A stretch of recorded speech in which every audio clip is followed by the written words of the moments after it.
Remember that feeling? The crinkle of plastic wrap as you tore open a new game box. That moment of unlimited potential where anything was possible. For many of us in the 90s, the Atari Jaguar was the epicenter of that feeling. It promised a 64-bit revolution, a gateway to gaming worlds we'd only dreamed of. And sometimes it delivered. The palpable dread of Alien vs. Predator, the psychedelic neon sparks in Tempest 2000. We loved those games. We defended this console because we saw its potential. But today, we're not here to talk about potential. We're here to talk about the other side of the coin. The games that didn't just fail to live up to the hype. They failed at being functional video games. We're going beyond simple disappointment. Beyond the usual worst games lists you've probably seen 100 times. We're conducting a digital autopsy. We're going to dissect the specific design flaws, the baffling creative decisions, and the outright broken code that transformed these Jaguar cartridges from portals to adventure into, well, digital train wrecks. What exactly made certain Jaguar games not just bad, but genuinely, authentically unplayable? Before we get into it, if you've seen any of my videos on YouTube, it's clear that I give very favorable coverage to many of the great games for the Jaguar. Probably more so than anyone else on YouTube, and I'm proud of it.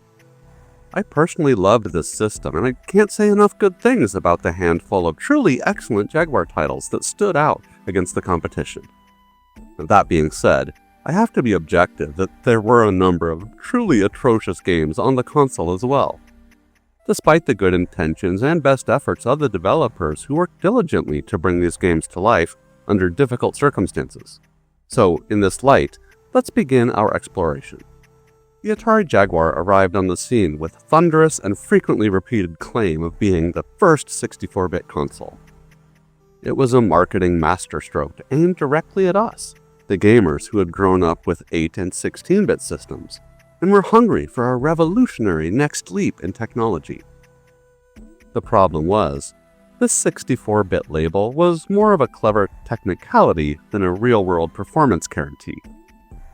The Jaguar's architecture was a tangled web of multiple processors, a 16-bit CPU, a 32-bit GPU, and another 32-bit DSP, an object processor that aided in graphics rendering, and a blitzer chip that pushed data around the system's architecture on a 64-bit bus.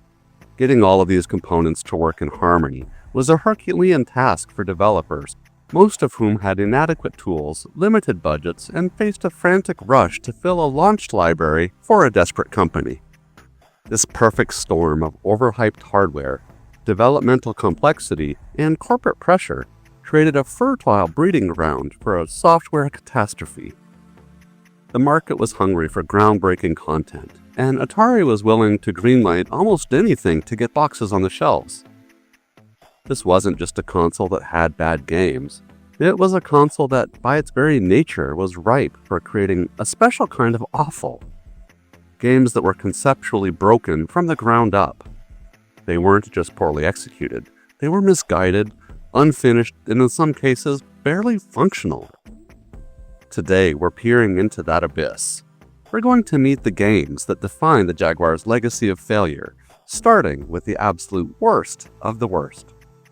Welcome to the unplayable Hall of Shame. First up, a game that desperately wanted to be the Jaguar's killer app, its answer to Sega's Virtua Fighter. I'm talking about Fight for Life. On paper, a 3D fighting game was exactly what the system needed to showcase its supposed polygon-pushing power. In reality, Fight for Life is a masterclass in how to sabotage a good idea. The character models are blocky collections of polygons that animate with the grace of a stack of cardboard boxes falling down a staircase. The hit detection is a joke. You'll see your punches pass clean through the opponent's head with no effect, only to be telekinetically floored by a kick that was feet away. The controls are unresponsive, making the action on screen feel like a slog through a mud pit. This turns every match into a frustrating struggle against the interface itself. With its crudely texture-mapped graphics, it wanted to be Virtua Fighter 2, but it plays like a pre-alpha tech demo for a game that should have never been. And even to this day, I've tried playing it multiple times, and I swear, I still haven't even been able to finish one fight since each round is obscenely long, and it takes forever to actually close the distance with your opponent to engage in battle. I'm sorry. This game is a hollow, broken shell that unfortunately illustrates the gap between the Jaguar's theoretical power and the harsh reality of trying to harness it for a complex, fast-paced genre. I'd have been much happier if Atari just released a good port of Hitch Fighter from the arcade instead, which would have been much better than this. At least that had digitized graphics that were still a step up from the cartoony visuals of Street Fighter back during this time. If Fight for Life was a failed attempt at high-concept glory, then Club Drive was a failure of basic competence. Marketed as a driving simulation game, Club Drive is more accurately described as a physics-defying slideshow. The graphics are so rudimentary, so stripped of detail, that the tracks feel like empty, low-polygon panes dropped into a soulless world. The controls are the real star of this disaster. Your vehicle handles with the precision of a lead bowling ball on an ice sheet. The slightest tap on the directional pad sends you careening off the track, and you'll spend the majority of your drive engaged in a futile, slow-motion struggle to point your car back in the right direction. It's a bitter pill to swallow when you consider that Atari had already released its hard driving in the arcades years earlier, a game with a solid and realistic and enjoyable driving model, and a more believable, if still blocky world.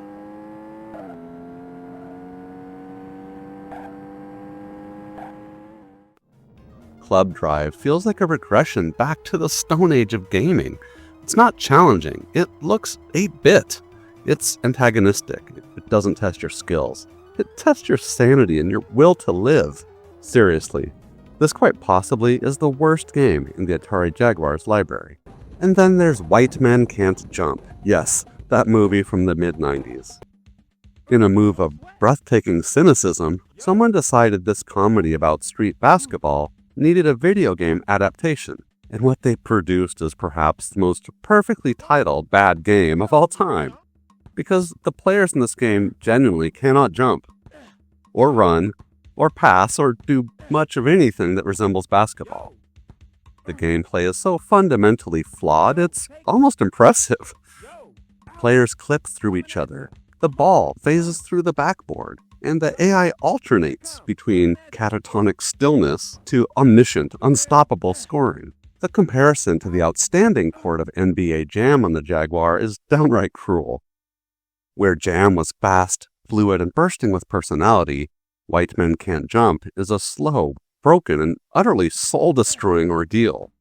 It somehow managed to be worse than the film it's based on, and that, my friends, takes real effort. So these three games represent the peak of the Jaguar's failure, titles that are broken at the very core. But sometimes the unplayability isn't just the technical glitches, it's baked into the very design philosophy.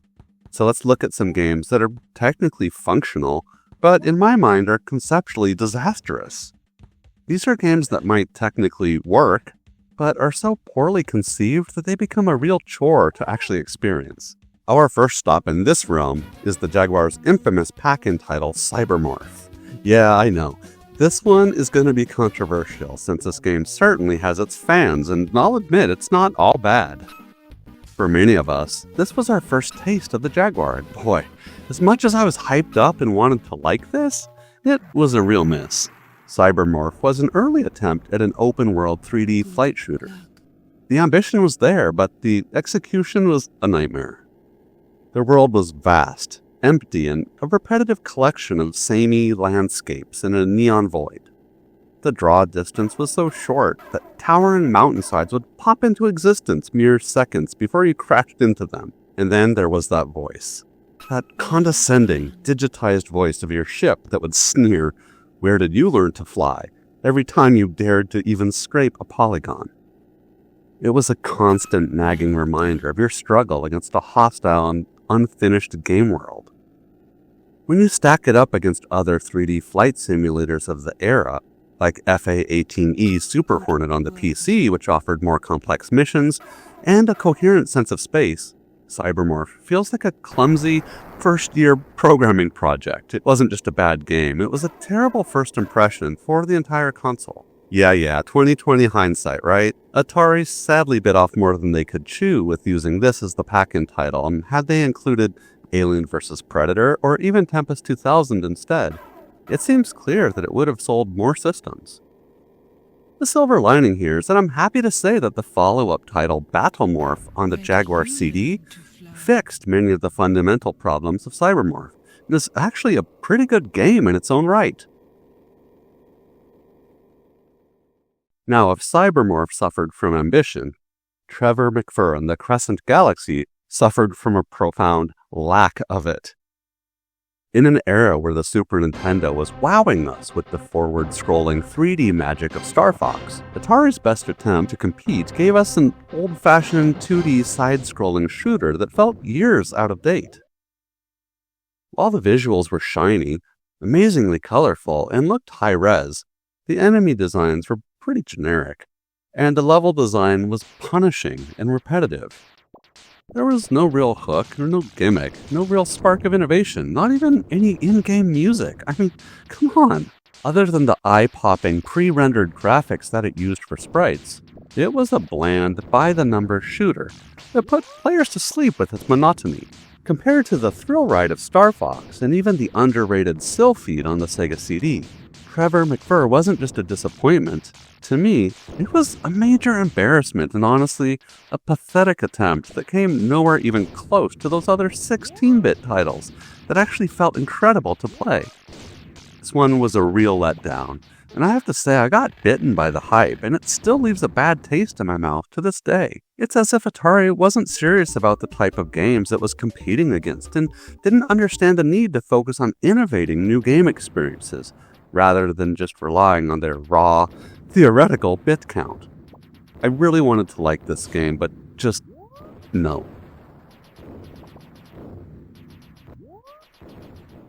Jumping back into the Jaguar's struggle with 3D, it was painfully evident in our next title, Checkered Flag.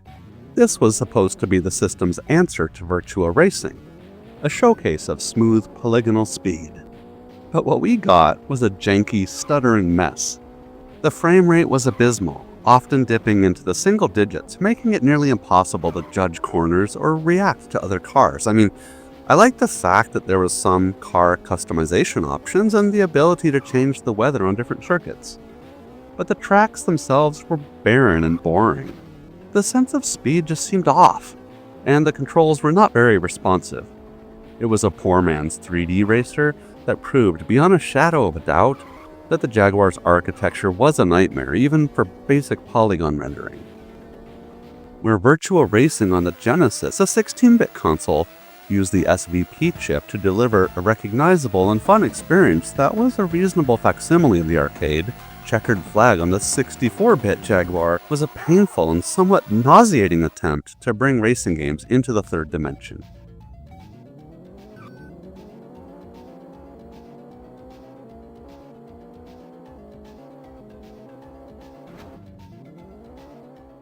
And you just know we have to talk about Kasumi Ninja.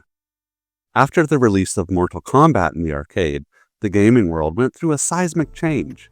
Every console needed a bloody and violent fighting game. The Jaguar's answer was this somewhat comical effort. While it featured some sharp, digitized sprites of the fighters, they were awkwardly animated and felt stiff to control, like 2D cardboard cutouts.